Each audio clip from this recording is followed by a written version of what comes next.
मिनल माळी Madavi, news Marathi 24/7 मध्ये आपल्या सगळ्यांचं स्वागत। पाहूया स्पेशल रिपोर्ट। मराठवाडा सध्या 2025च्या पावसाळ्यातील अतिवृष्टी आणि ओल्या दुष्काळाच्या तडाख्याने त्रस्त आहे। नांदेड, बीड, लातूर, धाराशिव, परभणी आणि जालना जिल्ह्यामध्ये ढगफुटी सदृश पावसाने शेकडो गावं पाण्याखाली गेलेत। सोयाबीन, कापूस, हरभरा आणि धान पिकाचं मोठं नुकसान झालेलं आहे। तसंच फळबागांचंही नुकसान झालंय।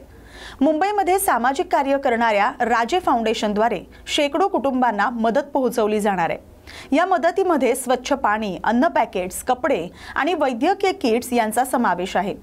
सरकारी यंत्रणा एनडीआरएफ आणि एसडीआरएफ बचाव कार्य करत असेल तरी शेतकऱ्यांनी सरकारला लवकरात लवकर मदत करण्याची मागणी केली आहे।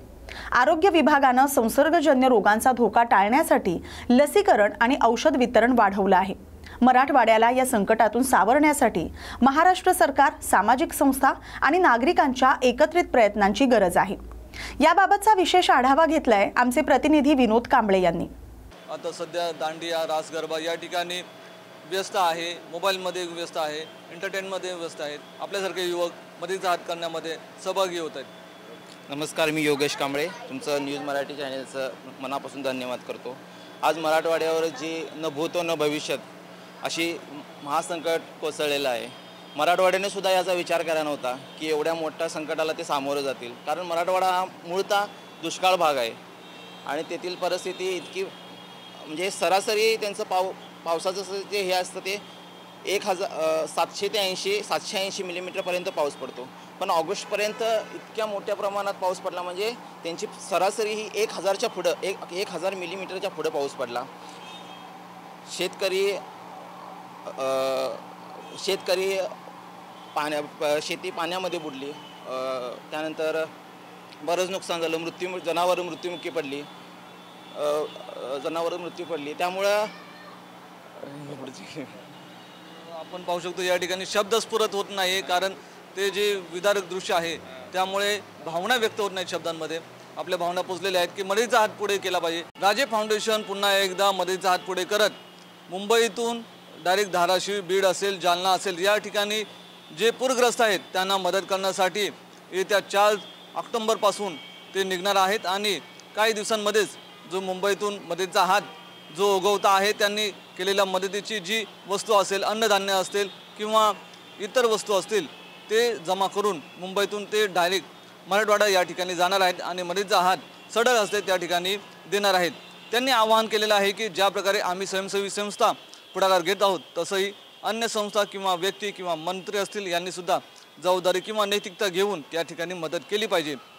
मी सुद्धा न्यूज मराठी 24/7 तर्फे अपील करतो सर्व नागरिक किंवा दानशूर यांना की मदतीचा हात पूरग्रस्तांसाठी पुढे करावा। मी विनोद कांबळे, व्हिडिओ जर्नलिस्ट किशोर गायकवाडसह न्यूज मराठी 24/7 मुंबई।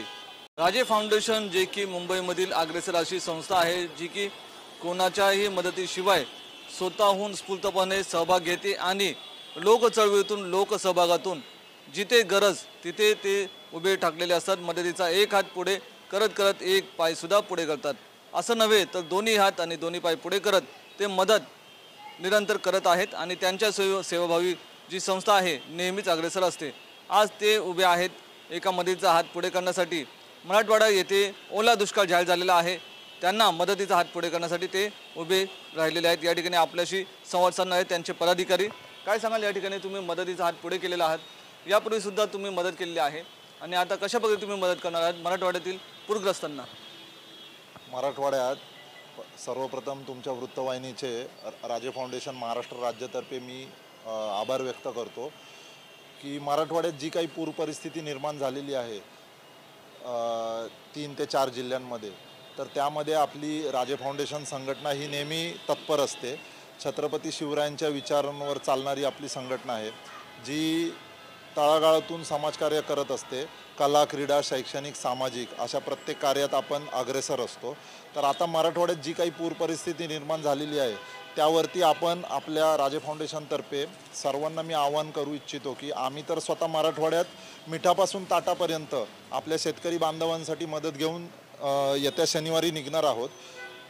तर आपले जे शेतकरी बांधव आहेत, जे पूरग्रस्तामध्ये ज्यांचं नुकसान झालेलं आहे, ज्यांचे संसार उद्ध्वस्त झालेले आहेत, तर त्यांना आमच्या संस्थेतर्फे एक हात मदतीचा हा देण्यात येत आहे, जेणेकरून त्यांचं जे संसार उद्ध्वस्त झालेला आहे त्याला परत नवीन उभारी मिळावी आणि त्यांचं जे काही नुकसान झालेलं आहे ते आमच्या एक छोट्याशा वस्तू स्वरूपात, आर्थिक स्वरूपात ही आम्ही त्यांना जाऊन थेट घटनास्थळी जाऊन आम्ही मदत पोहोच करणार आहोत।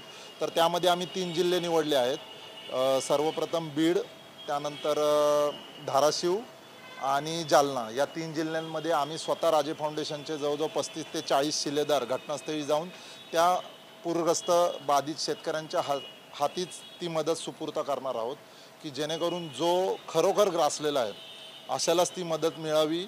आणि आमचा संस्थेचा एक निर्धार आहे, एक अजेंडा आहे की आपली येणारी जी दिवाळी आहे, आता जी तोंडावर दिवाळी आली आहे, तर पूरग्रस्त शेतकऱ्यांची दिवाळी तितक्याच जोशात साजरी व्हावी यासाठी आमचा अतोनात प्रयत्न सुरू आहे। आणि जे शेतकरी बांधव आपले आहेत, जे ग्रासले आहेत, तर त्यांना व्यवस्थित मदत मिळून त्यांचं पुनर्वसन किंवा काही सगळ्या गोष्टी त्या सरकारने विचारात घेऊन त्या केल्या पाहिजेत। कारण का बळीराजा टिकला तर आपला महाराष्ट्र टिकेल। आपल्या महाराष्ट्राची शेतीप्रधान महाराष्ट्र आहे, त्यामुळे बळीराजा टिकला तर महाराष्ट्र टिकेल। त्यामुळे आम्ही सर्व जनतेस आवाहन करू इच्छितो की या मदत कार्यामध्ये तुम्ही सहभागी होऊन आपला मोलाचा वाटा त्यामध्ये नोंदवा आणि शेतकरी कुटुंबाला एक हात मदतीचा द्या। आपण काय सांगाल, राजे फाउंडेशनचे आप शिलेदार मानले जातात, शिव मावळे मानले जातात आणि मदतीचा हात पुढे करत आपण सुद्धा सहभागी झाले आहेत, काय सांगाल? जय शिवराय। मी राजे फाउंडेशन महाराष्ट्र राज्य सचिव संतोष पवार। आम्ही सर्व क्षेत्रात कार्यरत कायम असतो आणि जिथे काही अशी पूरग्रस्त परिस्थिती किंवा कठीण परिस्थिती येते तिथे प्रथम धावून जातो। आणि आपले राजे बोललेलेच आहेत, सगळे काही झाले तरी चालेल पण आपला पोशिंदा हा जगलाच पाहिजे। आणि पोशिंदा म्हणजे कोण? आपला बळीराजा। तर आम्हाला वाटते की मराठवाड्यात जी पूर परिस्थिती निर्माण झालेली आहे त्याच्यात सर्व लोकांचे घर उद्ध्वस्त झालेले आहेत, संसार वाहून गेलेले आहेत, जमिनी वाहून गेलेल्या आहेत, तर त्यांना आता आधार म्हणजे एक अशाच आपल्यासारख्या संस्था आहेत की त्यांनी पुढे येऊन त्यांना मदतीचा हात देणं गरजेचं आहे। तर मी सर्वांना सांगतो, आम्ही तर तिथे मदत करायला स्वतः चाललोच आहे, राजे फाउंडेशनचे शिलेदार आणि पदाधिकारी। तर तुम्ही पण एक खारीचा वाटा म्हणून यात सामील होऊन वस्तू स्वरूपात असू देत किंवा देणगी स्वरूपात असू देत मदत करून आज त्या पूरग्रस्तांना मदतीचा हात देऊन त्यांची घरं किंवा त्यांच्या संसाराला हातभार लावावा, हीच राजे फाउंडेशनतर्फे सर्व नागरिकांना आणि भारतवासियांना मी आणि महाराष्ट्राला आवाहन करतो। तसेच सरकारने पण ज्या ज्या ठिकाणी अशा परिस्थिती आहे तिथे आपल्या यंत्रणा पोचाव्यात आणि त्यांच्यापर्यंत सगळे मदत पोचावी, हीच मी राजे फाउंडेशनतर्फे सर्व नागरिकांना आणि सरकारला आवाहन करतो।